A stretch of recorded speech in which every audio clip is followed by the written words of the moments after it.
Salut. Le couloir de l'identité judiciaire, le lieu de travail d'Emmanuel. Alors, Prise de service, à nouveau 8h30, un matin comme les autres pour un homme au métier singulier et qui fait souvent rêver, celui de policier de la scientifique. L'une de ses tâches consiste à prendre en photo des armes à feu, saisies lors de perquisitions ou d'arrestations, pour les répertorier dans le fichier national. Là, on va faire comme pour une personne, on va signaliser l'arme, c'est-à-dire qu'on va la décrire, la prendre en photo et faire ressortir ses marques particulières. Bon, pour une arme, dans cet état, ça sera notamment son numéro de série et son état général. Donc déjà, une photo d'ensemble. Depuis maintenant 12 ans, Emmanuel travaille au sein du service de la police technique et scientifique de Dijon.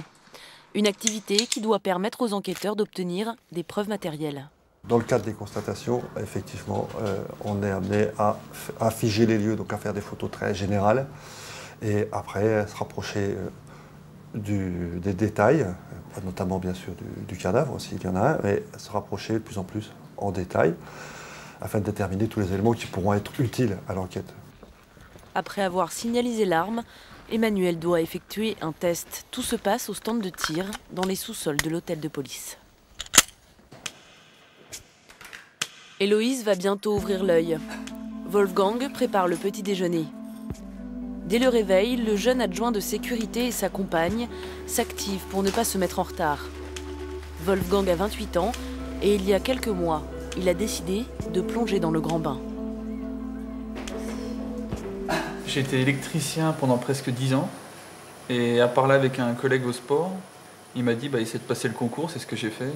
Donc j'ai passé le concours de police et puis j'ai suivi la voie en fait. Donc je suis rentré au plus bas, puis on verra si ça grimpe. Wolfgang veut devenir gardien de la paix et sa compagne Sonia est là pour le soutenir malgré les risques. L'uniforme était fait pour lui.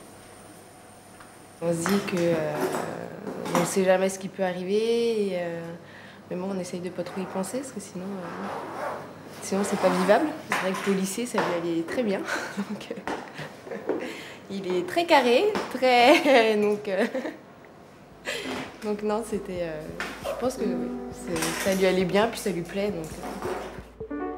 La famille est prête pour affronter la journée. Wolfgang a 20 minutes de route jusqu'au commissariat de Chenôve.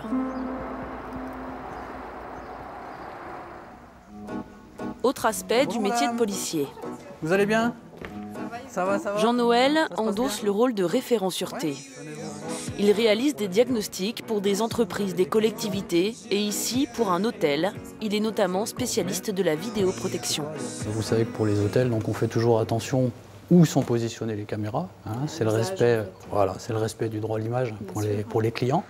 Les précieux conseils de Jean-Noël ont permis à Cécile Donatoni, directrice de cet hôtel beaunois, de ne pas installer ses caméras n'importe où dans son établissement.